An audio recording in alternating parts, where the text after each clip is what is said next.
The moon, whose very radiance brings soothing coolness, scorches me like the sun.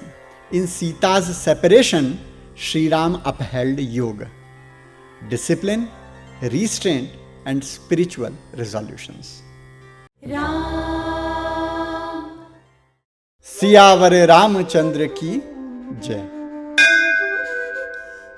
In today's edition of Manas for Manush, we will go through the Sundarkand Doha number 14, Chaupai number 1, through which we will understand what was the condition of Shriram in absence of Janaki ji. कहेउ Ram वियोग तव सीता, मोकहु सकल भय विपरीता. नवतरु किस लय मनहु कृसानु, काल निसा सम निसि ससि Bhanu.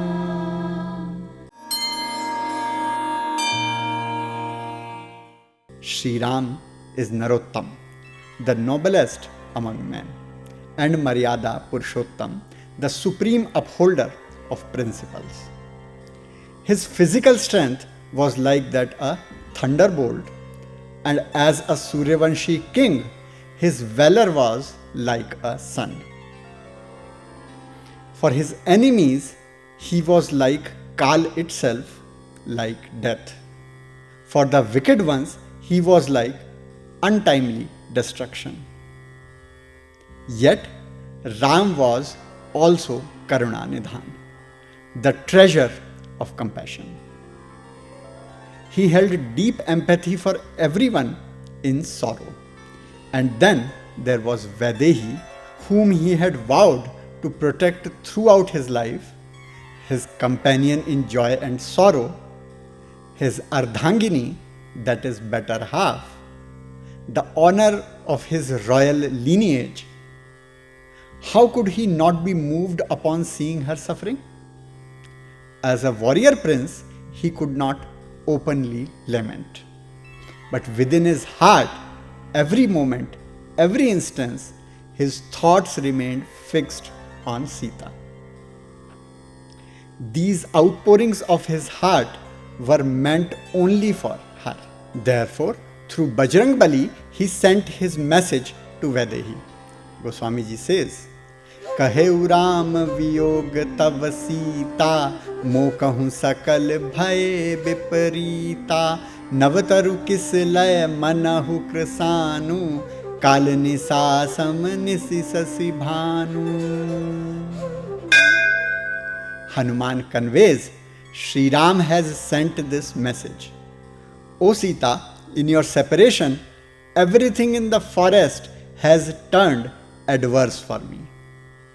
The fresh new leaves on the trees, which ordinarily provide coolness in the summer forest, offering shade and relief to anyone sitting beneath them, even they now feel like fire to me. Instead of coolness, they bring heat. The night, which is meant for rest, torments me like the darkest night of doom. The moon, whose very radiance brings soothing coolness, scorches me like the sun. In your absence, every object in the world that should provide comfort instead burns me in the fire of longing. In the Valmiki Ramayana as well, Ram's anguish in separation is described in a deeply poignant manner. However, as often happens in Kali Yuga, meaning gets distorted. While portraying Ram's sorrow, a particular verse has been used rather manipulatively to construct a myth. That verse appears in Sarg number 36, Shlok number 41 of the Valmiki Ramayana. While describing Ram's daily dietary routine, Hanumanji says, Namasam Raghavo Bhunakte, Nachapi Madhu Sevate, Vanyam Suvihitam Nityam, Bhaktam Shnati Panchamam. Raghav does not eat meat, nor does he consume liquor. In the forest, he partakes of the food prescribed by scriptures only in the fifth part of the day, fasting throughout 4 parts and eating only in the fifth.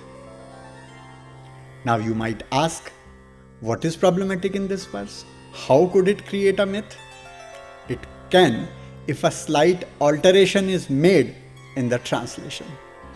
Instead of translating Raghav does not eat meat, it is rendered as Raghav is not eating meat, and similarly he is not drinking alcohol. With just this small shift, it is proclaimed that Raghav stopped eating meat in Sita's separation. But if he never ate meat to begin with, why say that he stopped because of separation? An IIT Kanpur Sanskrit to English translation of the Valmiki Ramayana reportedly presents it in this way, and critics of the faith use this as a basis to claim that Shriram gave up meat and alcohol only after Sita's abduction. Yet, it is important to note that Shriram did not begin living like an ascetic after Sita's abduction. From the very beginning of his exile, he was living the life of a renunciant, observing celibacy, wearing saffron garments, tying his hair in a matted locks, and subsisting on roots and fruits. The intent of Hanuman's message to Vaidehi was to assure her that Shriram continued to follow the same ascetic daily discipline he had maintained throughout his forest life. So what lesson do we learn from today's Chaupai? In Sita's separation, Shriram upheld yoga, discipline, restraint, and spiritual resolutions. Baba's Brahmagyan today is dedicated to those living lives of luxury. When Shriram was in exile, he lived as a tapasvi, that is, ascetic. Yet, even in ordinary life, many people have to practice austerity. Not only adults, even children sometimes live life of hardship. For example, this child's father labors daily to provide food. At home, there was no companion for the child to sleep with, so he made his father's feet his pillow instead.